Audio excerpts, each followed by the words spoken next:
Our closing keynote today is delivered by Sandy Mamoli. Sandy is an Agile enterprise coach and consultant at, how do I pronounce it? Nomad 8. Nomad 8, sorry. Nomad 8. At Nomad 8, I should have confirmed with you. Yeah. And with a focus on culture and leadership. From working with global enterprises in Amsterdam, Stockholm, and Copenhagen to being one of New Zealand's leading Agile coaches, her practical, European flame, passionate advocacy for all things Agile to businesses around the world. She moved to New Zealand in 2007 for a brief trial period and has been living in Wellington and Auckland ever since. She's the author of Creating Great Teams, How Self-Selection Lets People Excel, and is director of all things Agile at Nomad 8. Nomad 8. Right, so what some of you may not know about Sandy is that Sandy is a former Olympian, a geek, gadget junkie, and international speaker, and she happens to know a little bit about Agile. So, with regards to being a former Olympian, she's a former Olympian in handball. Yeah, quite appropriate that the Olympics is just coming to an end now. So, today Sandy is going to be talking to us about self-selection. So, welcome Sandy Mamoli with self-selection.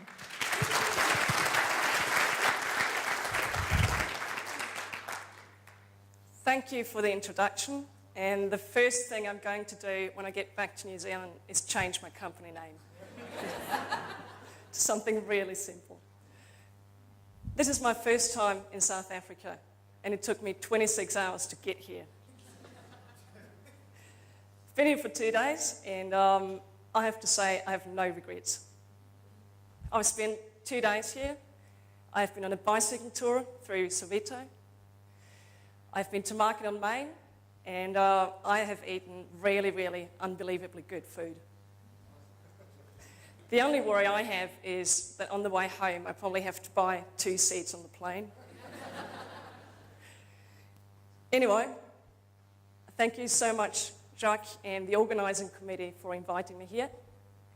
But we're not here to hear about my holiday, however awesome it might be. We want to talk about self-selection. How many of you know what self-selection is? Some of you, which is great. The reason you don't know, most of you don't know what it is probably because I made it up. Self-selection is the process of getting into small cross-functional teams where people choose which team they want to work in. And the first thing I'd like you to do is to go on a thought experiment with me. Close your eyes if you want to. But imagine for a moment that I walked into your organisation and we decided for a day you just down all your tools. And you take a day off work, and instead of doing your work, you'd get everyone to decide which team they wanted to work on, who they wanted to work with, and what they wanted to work on. Do you think that would work? Do you think it'd be smooth sailing? Or do you think it'd be complete chaos? If you think it would work, raise your hand. Oh, come on. Right, at the end of this presentation, I promise you more hands are going to go up. I'd like to share with you the concepts and ideas and a repeatable process for self-selection. And I want to do this by telling you a story, by telling you about a case study about TradeMe. TradeMe is New Zealand's biggest e-commerce company. We've done self-selection there with roughly 250 people in 3 locations. And against the backdrop of this, and the other times where I have done self-selections with companies all across the world, I want to share with you all the good stuff and the bad stuff and enable you to do self-selection in your own organisations. The best thing about blogging and sharing what you do is that things become a life of their own. And by now, I know of about 5,000 people across 450 teams in more than 10 countries who have tried self-selection. But back to our case study. The very first self-selection I did was in 2013 with TradeMe. TradeMe is basically the eBay of New Zealand. We sell everything. Used stuff, great stuff, not so great stuff, cars, property, and 3,000 chickens every month. We also are responsible for 2/3 of New Zealand's domestic internet traffic. And I'm not telling this to brag or tell you that we're such a big deal, but I just want to give you an idea of the scale of things we're talking about. And in 2013, TradeMe had a problem, and that problem was called success. And what happens when you're successful? You have more work to do. You want to do more stuff. And if you have more work to do, you hire more people to do the work. So basically, you grow. And while it's a privilege to work with a company that's so successful, growing comes with a lot of pain. At least for us, it did. And a lot of the pain we had was associated with the way we were organised and how we ran our projects. The principle of running our projects was basically stop, go, stop, go, stop, go. And the reason we did this was not because we thought it was a great idea, but we didn't have stable teams. Every time we had a project, we assembled a group of people, made a project team, and when the project was done, we disassembled the team. And what happens when you do that, for us, what happened was the teams never got really, really high performing because they weren't stable enough. As Henry told us this morning, the best possible way of being in a team is to be mostly stable. And the other thing that was a problem was whenever we started a project, someone else from a different project wasn't finished yet because that project was delayed. So we ran into this vicious circle of waiting for people, doing handovers, and while we were doing 2 deploys a day, we had real trouble getting the big stuff out of the door. So we knew what we needed was small, stable, cross-functional teams. And there's research to the madness. The mostly stable teams, Rally Software analysed all of the customers' data in 2014. And what they found out was that stable teams, teams where people were 90% or more dedicated, working on one project at a time, were 60% more performant than teams where people were 50% or less dedicated. So a stable team was what we wanted. And unfortunately, we're not Spotify. Spotify are lucky. Because they weren't born agile. Sorry? They cheated. So we're secretly resenting Spotify for cheating. And I think we're not the only ones. So if you're not Spotify, if you don't have a number of teams already, but like us, just basically had a pile of people who wants to get into teams, life is a lot more complicated. Because how do you actually do this?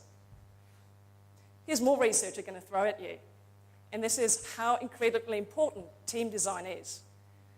There's a guy named Richard J. Hackman.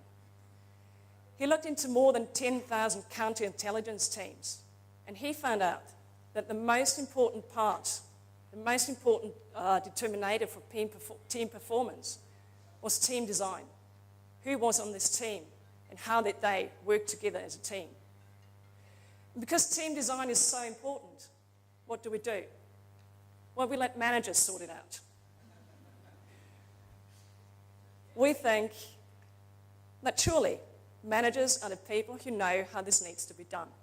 And to be fair, TradeMe has very good managers. We have managers who really care about people, who want to do the best for their people, who want to take into account their skills and wishes and desires. The problem with management selection is it doesn't scale very well. Because if you've got more people, the relationship between those people increases exponentially. So this gets really confusing. I remember being in those management meetings, and we were moving people around who should be in which team. And we spent hours. And then we talked to someone else and said, so we want to put George on that team over there. And some would tell us, well, actually, that's not what George wants to do. And for some reason, we never actually talked to George. But it was really, really frustrating. It was wasted time, so much wasted time. And while we're there, and we're still scratching our heads, going from we need to get into teams, we don't want to do management selection, we had a hackathon. We had FedEx Day. And that was 3 years ago, my first FedEx Day. And I loved it. What was happening was 200 people getting into small cross-functional teams and loving their work. And they got stuff done. They built a virtual receptionist. They built an app. Is someone in the shower? It's not a camera, by the way. It's complicated electronics. And people were passionate, and there was a lot of joy. And people decided for themselves which team they wanted to be in and which project they wanted to work on. And I thought, what if it could be FedEx Day every day? I'm not talking about 24-hour sprints, but what if it could always work like this? And my next thought was, it's too bad we can't do this. I thought, wow, I'm institutionalized. What's happening here? I thought, well, of course we can do it. So I went to work the day after and said, hey, this is what we need to do. And I managed to convince people that we should give total squadification a shot. There is something really nice about being able to make up words. Especially if your CEO one day shows up and says, so, where you guys at with the squadification?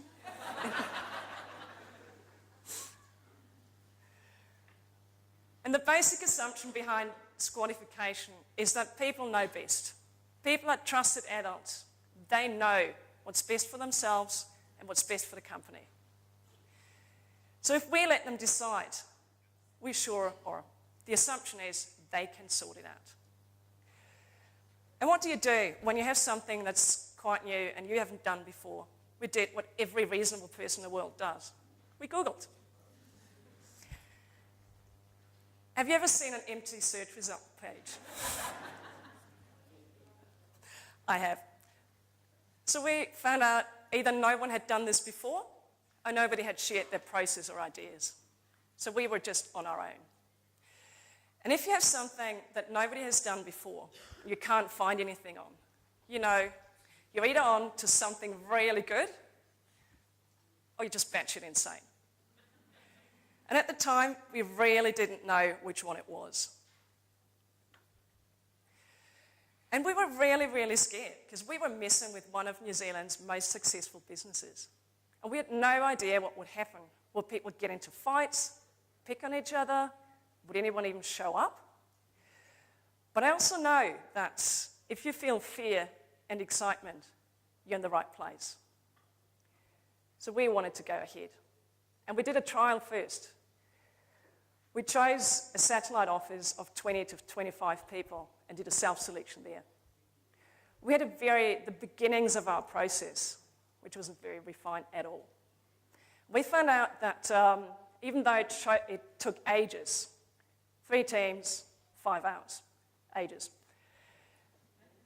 Even though that wasn't perfect, we proved that the principle would work. And we also learned that we needed to have short, sharp iterations. Because if we wanted to scale this to 150 people, 3.5 hours, 4.5 hours for 3 teams wouldn't do it. So we also knew that we needed to be visualizing everything we did to communicate the status of all the squads. With a process that worked for 20 to 25 people, we were ready to go all in and give this a shot. There's some preparation in this because first of all, you need to get away with it. And I'm not saying in any way that we cheated or did it without permission, but we didn't exactly ask either. We're completely transparent around this is what we're going to do and this is why we're going to do it. And this is a really good way of convincing management because imagine if this works.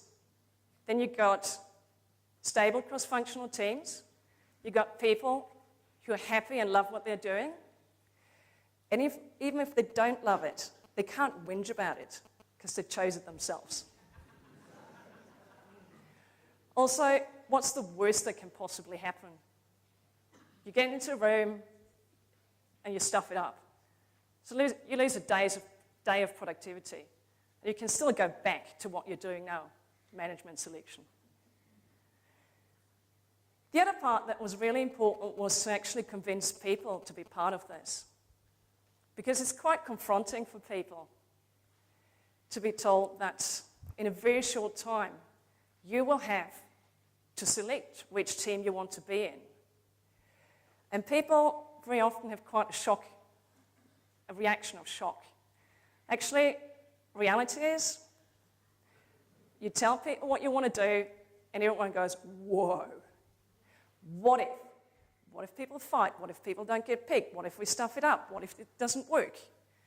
And after more and more conversations, they get to a point that, well, what if it does work? Wouldn't that be amazing? The next stage is that they help you figure out how to do this. It's almost like stages of grief where you go through certain up and downs. One of the most important things we found out was to actually, once we had permission, to be really well prepared. We needed to have a good facilitation plan. This is me and my partner in crime, David, overlooking the Wellington Harbour with a totally blank piece of paper, trying to come up with a process. This is roughly what we came up with. There's a lot of prep to get to the starting line. Once you get to the starting line, you have product owners do the pitches, meaning come up with a very short explanation for the purpose of their squad to attract people, and then it's just go. People have self-selection rounds where they choose which team they want to be in. If they don't get it right the first round, which they never ever do, you run another iteration, and you stop when you're done, and then you make the squads happen. Very simple. And having a process was really good because it calmed people down. It gave them confidence that we actually knew what we were doing. Another thing that we needed to do was define squads. And this is a beautiful drawing by Henrik. So going from this pile of people into squads, what squads did we actually need?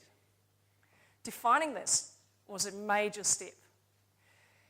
We wanted to, as much as possible, give each squad a purpose that was bigger than just a project, a purpose that was outside the squad, such as, for example, we had the buyer squad. It's a squad that makes the lives of Trade Me buyers as easy as possible. Or the BizOps squads. They were there for our legal team. They made the legal team happy. And we only had very few teams, such as an API team or a mobile core team that were more like consultancies. Having defined those squads, we came up with amazing pieces of paper. And there's way more work in those pieces of paper than it looks like. Those circles, you can get exactly 7 photographs into those pieces of paper. And that was one of our constraints. We didn't want to have more than 7 people in a squad. The person who's on the side, that's the product owner. That was the only person who was predetermined. And we did that because Trade Me spans a really wide area, or a number of areas that are such as motors or property, for example. And a person we hired because they know heaps about cars are very unlikely to know lots about property. So we have product owners predefined, and I hope as an iteration of this, someone will actually let the product owners self-select too at some point. We had constraints, and we only had 3. We needed all the squads to be able to deliver end-to-end. They weren't supposed to be more than 7 people, and we wanted them to be co-located. And yeah, we're across 3 cities, but we actually wanted to have a full squad in each city rather than have a BA in one city, a tester in the other city, and a developer in the third. Turned out, photos. were a majorly important thing when people self-select, because it visualizes in one glance who's in which squad, and is the squad actually going to work. And we had little skill stickers because we didn't want to have huge teams where each skill was represented by a role. We let people choose which things they thought they were good at. And most of them decided that they had more than one skill they could bring into the team. So with all this prep, we finally managed to get to the big day. This is the room before we started. We had the 16 posters around the wall. They weren't too close to each other, so people could actually physically move to the squad they had chosen. And the chairs in the middle were removable. When people showed up in the morning, we asked them to grab their photograph to make sure that they were involved from the very, very first moment. And this is the room before the product owners pitch. As said, product owners have 3 to 5 minutes to talk about the purpose and mission of their squad and convince people that it's a really good idea to come and work with them on the squad. And they did this against the backdrop of do what's best for TradeMe. Because we don't want people to just choose what they think is fun right now. We want them to ask themselves 3 questions. What can I teach? What can I learn?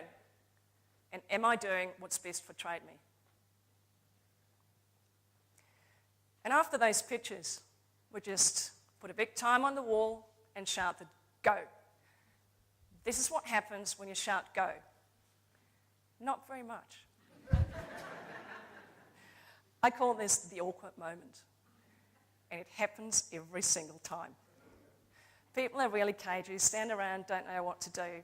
But 3 minutes later, it looks like this. People start talking to each other, they start negotiating, they start seeing the bigger picture and actually solving a puzzle.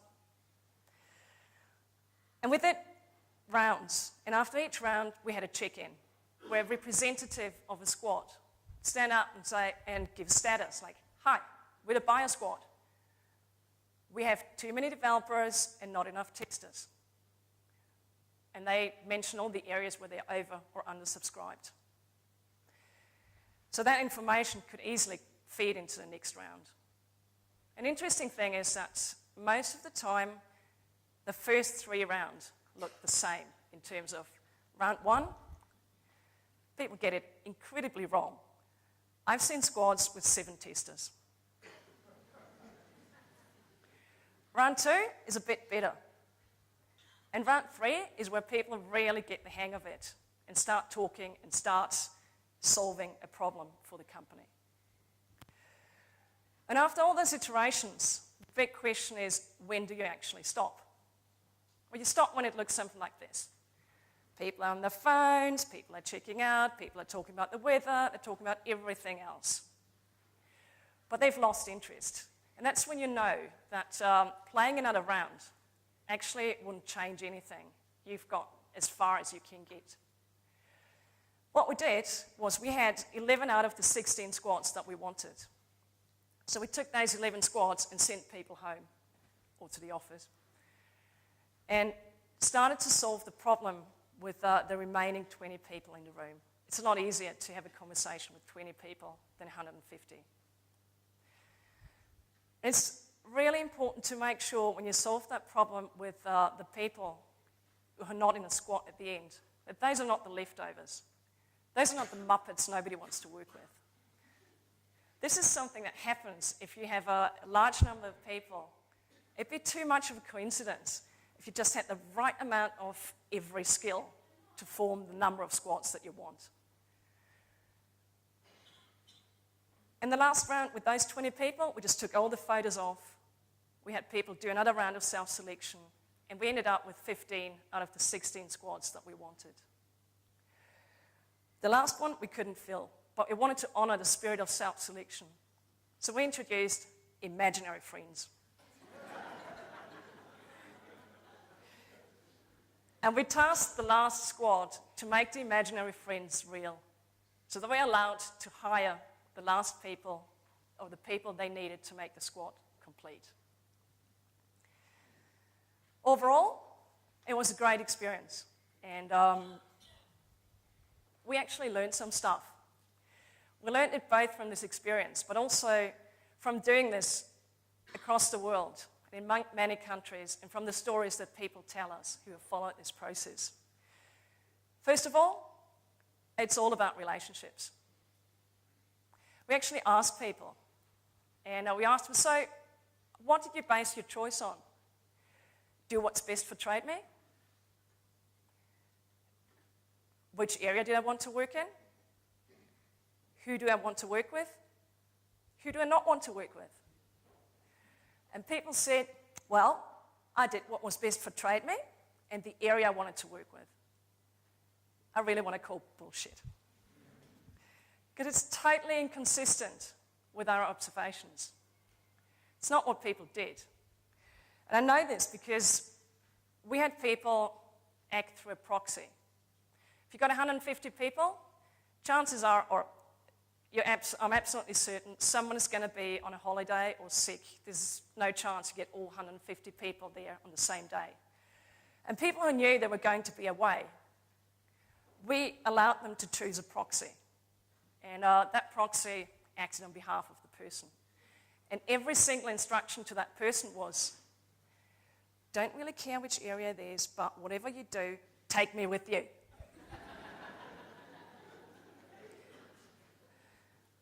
And people also made selections based on who they didn't want to work with. Like we had 2 guys, and whenever they ended up in the same squad, one person would take their photo in the next iteration, move it to a different squad. And if they coincidentally ended up in the same squad again, well, person number 1 would take their photo and move it away. But you know what? It wasn't a problem.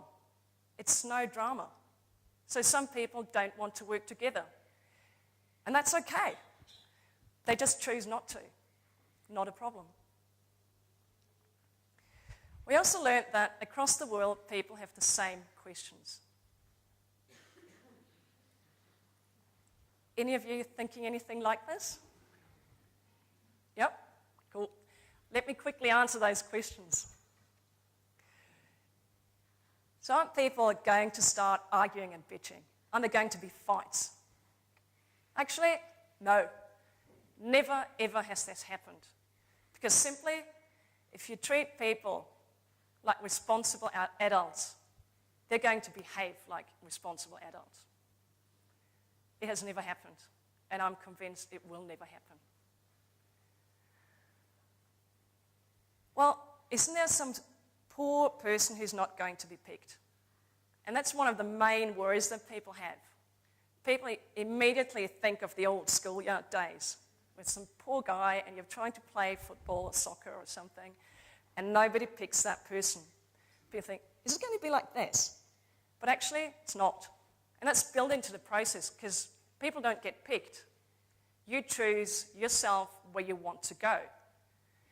And yes, you have to talk to people and you don't necessarily end up where you really want to end up. But you negotiate this with other people and you compromise and there's no picking or no picking. And if you really don't know where to go, you really can't make up your mind or you don't care, we even have an area in the process, we have an area where people can put the photo and say, hey, I'm not in a squad, please come and approach me. So that too doesn't happen. So how do you persuade management? Again, you tell them, imagine. It could be amazing. Nobody can whinge, nobody can complain, people are happier, and if they're happier, they perform better. The risk is really low, so what could possibly go wrong? And you still have plan B to do management selection. How you deal with people's fears. Every time I've done this, I've almost done a PR campaign. We've done all company presentations about what we're going to do and why we're going to do this. We've done small group presentations. We've done one-on-ones. We've been approachable for weeks for people to have conversations with us. And they did, and they talked to us about their dreams and their worries, and we acknowledged them and talked about this. And we collected all those questions and answers in an FAQ so we could share everything with everyone. It's quite a lot of work, but it's totally worth it. And one that always comes up is, can you add a couple of rules? Because what about senior developers and junior developers? Shouldn't we prescribe the mix? And what about domain knowledge? Surely we have to have some rules around that, or people are going to get it all wrong. Actually, if you do this and introduce more rules, you introduce complexity. So you're making the problem harder to solve. You also move the problem away from the people who do the actual work, and you push it towards management selection. And what happens then is that very easily you overlook solutions that, with a small group of management people, you wouldn't have come up with. Are there going to be really unpopular areas? Probably. But when you want to know, this is a really good way of finding out that there might be a problem with a culture in one area. There might be a product owner nobody likes. So you want to know so you can do something about it. And in my experience, it's also never the areas that you think it's going to be. I would have thought, like, who wants to do BAU? Turns out lots of people actually do. And just because I or you don't want to work in a certain area doesn't mean that other people don't want to.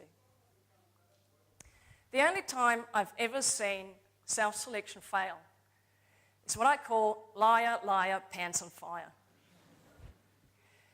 It's when management tells people there's self-selection and people select and then they make changes. So actually, it's not self-selection. It's worse than being honest and doing management selection because you just broke a promise. And that's the worst that can possibly happen. Any other time, I've never seen self-selection fail. We now have data from 3 years. And 3 years later, there are a number of things that have come to light. First of all, we asked people about their engagement and how happy they are at work.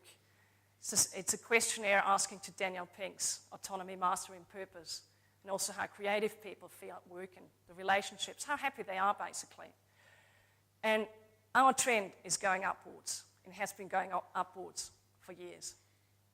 And we also know that happier people perform better, and also our throughput has gone up. So overall, we're quite happy with the results.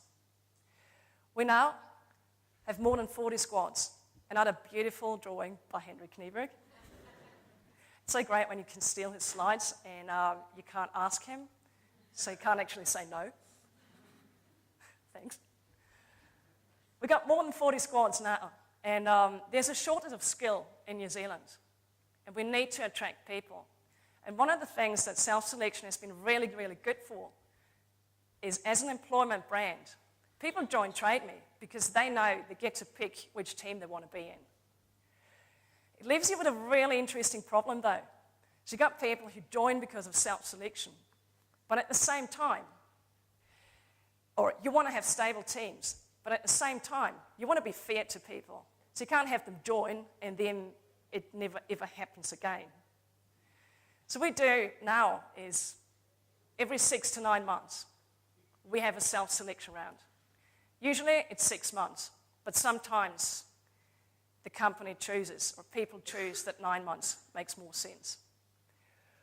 Every 6 months, we ask everyone to rethink which team they're in.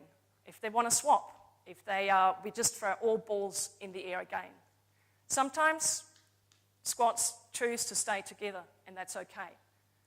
Sometimes they choose to do something else. That's okay too. And having those self-selection rounds also puts less pressure on people. So when they do have to compromise, they know, well, I only have to do this for 6 to 9 months. So I can take one for the team or the company and maybe go for my second or third choice rather than my first. It has become a really important part of our culture. And we're very proud of this. We know this is valuable. We also know from history that things can go backward again. And that when people get stressed, we have a tendency to revert to centralized decision-making. So we're really trying to resist that temptation and make sure that we take care of this part of our culture. So self-selection works. And why does it work? I think there are two reasons. One is there's full buy-in. People are being asked to solve a problem, and they do. So they take ownership of what they have done. They feel it's theirs. And the other reason is that if you treat people like responsible adults, like the people they are in the rest of their lives, people who have children, pay taxes, have mortgages, and you treat them like responsible adults at work, things are going to go pretty well. And I'd like to go back to the thought experiment we had at the very beginning. If I asked you again, and I am asking you again, do you think self-selection will work at your company? Raise your hand if you do. Cool. You got 2 weeks to make this happen. But you should be pretty safe within those 2 weeks, because all you need to do is read a how-to guide that we have written. Thank you very much. I'm Sandy Mamoli.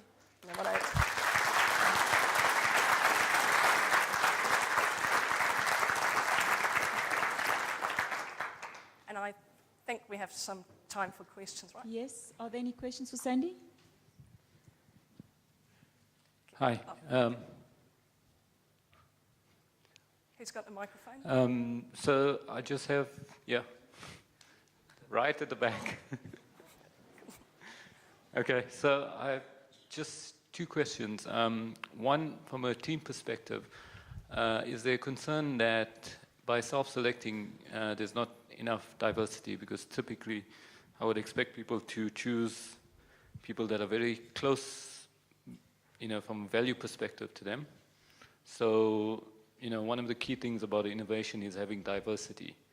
So is that one concern? And the second thing, when you redo the self-selection, what happens with the lost knowledge? So is there some kind of knowledge management or some process in place? Because one person stepping out of the team and you don't want knowledge to go and then, oh, I forgot about something, and your production systems are affected, things like that. Those are great questions. The diversity, we're quite concerned about that too, that people would choose people who are like them, or the people who they wanted to go out with for a beer. Turn out people actually don't do that. They base their choices in general on shared values and a shared way of working. And it's not necessarily people who are friends and hang out together in their private lives. And what was your second question? So typically if you don't have good knowledge management, when people leave, a lot of knowledge is lost within the team, and people have to relearn these things and make the same mistakes over and over again. When we work in a team, that knowledge is shared within the team. And it would only be completely lost if every single person decided to do something else in a re-squadification. It has never happened, and it's actually more of a slow process. Usually it's like one or two people selecting off into something else. And I think in a worst case scenario where everyone decided they wanted to go somewhere else, we would still allow that. But maybe we couldn't make it happen the day after or the week after. We'd come up with a plan together for how we have to transfer that knowledge so we can respect people's choices.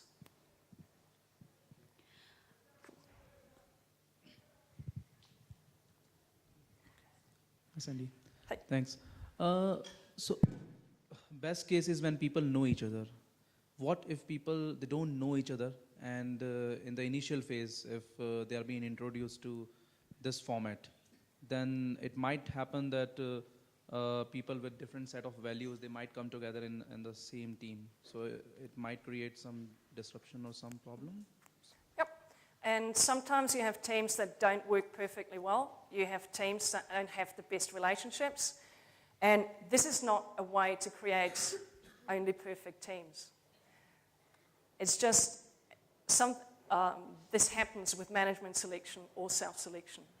And I agree, it's very hard for people who are completely new who don't know anyone, and especially if you're growing a lot, you will have people who don't really have a lot of background to make a choice. And for them, it's no better or worse than being put somewhere by a manager. But now I remember my answer. There's a period of again 6 to 9 months, so you can again choose and you can be better. Yep. Yeah, thanks. I have a question. Where are you? Raise your hand. Cool. Right, now, if you understand an organization has different functions and teams belong to those different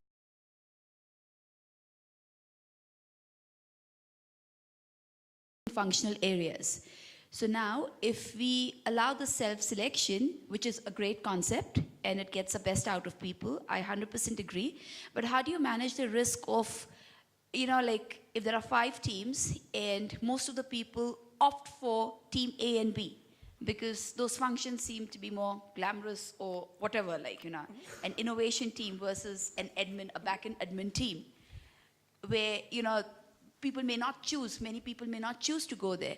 But to keep an organization functioning effectively, you need an equal balance in all the roles and all the teams. So how do you manage that risk? So basically, to exaggerate this, is say you're 50 people and all the 50 people want to be on the innovation team and the other teams remain empty. This is exactly why we trust people. If all 50 of them select into the innovation team, it's like, well, you're violating the constraint that you can only be 7 max. Okay. And you're obviously not doing what's best for the company. This is not just about your personal fun. This is because we trust you to solve a puzzle for the company. And trusting people to do that, it has actually never happened. And something like that, say a horrible situation, all the people, all the 50 will go, yep, I'm on the innovation team, not moving. That's a failed self-selection. And then you go back to management selection. Thanks. Hi, sorry, a question. Just 2 questions.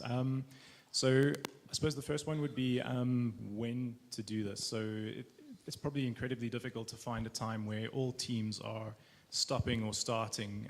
So when would you try to find a gap where we would try to now stop everything and get all those teams aligned or allow them to self-select?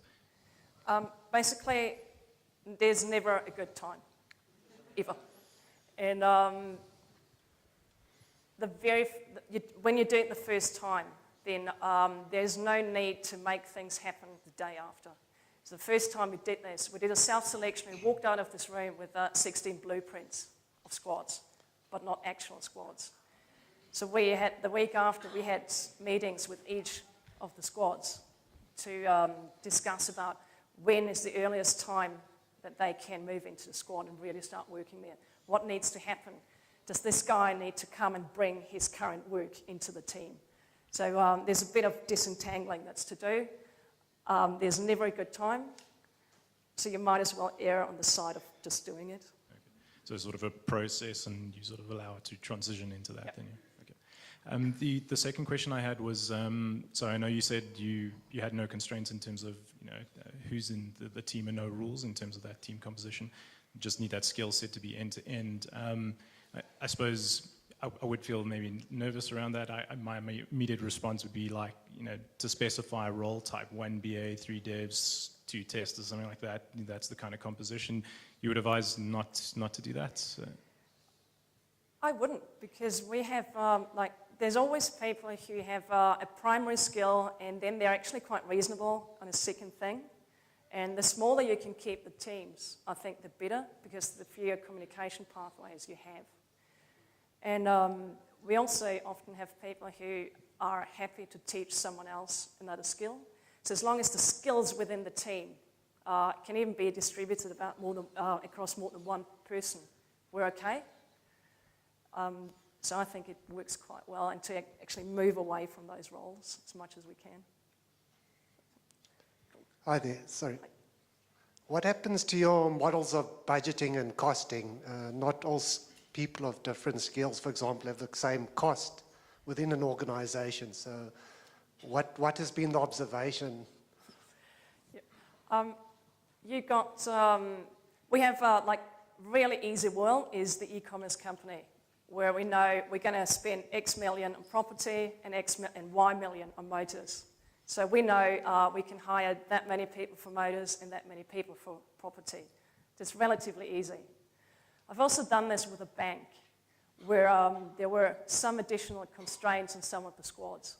Where they know they have a certain squad in a certain area and they don't want to spend too much money on that. They don't want to spend more than 3 people's salary on that squad. So for that particular squad, they had an additional constraint, which was max 3. Does that answer your question? Thank you. Cool, just got the microphone. All right, I got. So the model you're proposing is really a model of community in terms of the way communities function. Just share with me how you deal with resignations and new hires over the period of 6 to 9 months when you're not having the cycle. Yeah. New hires is relatively easy. There's a gap within a squad, so the squad hires into their squad. And they get the right, like HR does a first cut, so it's not 500 interviews they have to do, but they get 5 suggestions, for example, and they choose which one they want, if any at all. Resignations, I've never had that many people resign that was an actual problem. There's always one person, it happens. There's someone getting pregnant, moving to Australia, we do that a lot.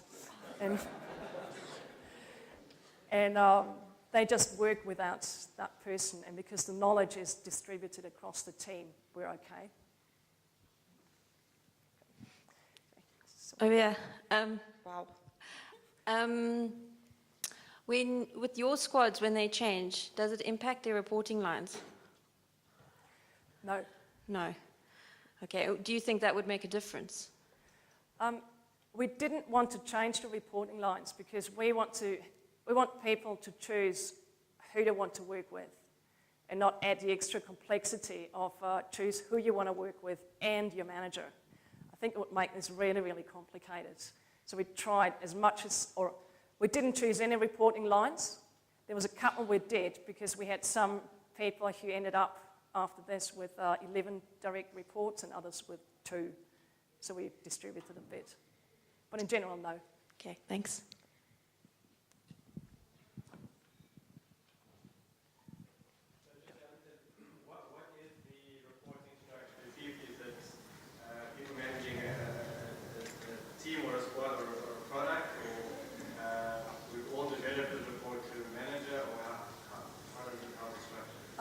We stole as much as we possibly could from Spotify. We do have chapter leads, and they do work in squads. We try to avoid, actually I don't know if that's Spotify, if we made it up, but we try to avoid as much as possible that people work with their boss. So it'd be chapter line in one lead in one squad, and people reporting to you work in different squads. Question over here. Yep. Sorry. Nice sound. I just want to find out, how would you run this for a consultancy, right? Because, I mean, if you're servicing clients, they'll have their own requirements about the sort of roles that they're looking for, and also grades if you're using that sort of structure. How to run it for a consultancy? Really hard, I think, because it is way harder to have this very strong shared purpose and to work in a team that actually delivers something together. It looks different. Like I run a small consultancy, and when we get too many, we almost have sub-families, but there's a difference between a team with a shared purpose and a family who doesn't have a purpose. So in a consultancy, I think it's almost more like a family, and then there are sub-families who support each other, and that self-selection I find works, but it's slightly different. We have time for one more question. Hello. One more question, and then just engage Sandy tomorrow for more, okay? The question I have is around potential conflicts between line management role of the individual and the individual's responsibilities within the squad. How does that play out, and how should it be managed? Can you give me an example of what you mean? What would a conflict look like? So I'm thinking of, there is a development team, as an example. The development team has a manager who has certain objectives and KPIs and all of that, but somebody in his team now chose to be in another squad solving another problem, and that squad has different objectives to the one the line manager has, and that individual now is potentially torn between two things. I think there's a problem, and I don't think that problem has anything to do with team structure or self-selection. I think the problem lies in how you incentivize your development managers, that they are responsible for delivery rather than the squads. So I think this can block you, and I would actually start having the conversations around the responsibility for delivery, if that really should be with the line managers. Great. Thank you, Sandy. Thanks, everybody, for those questions.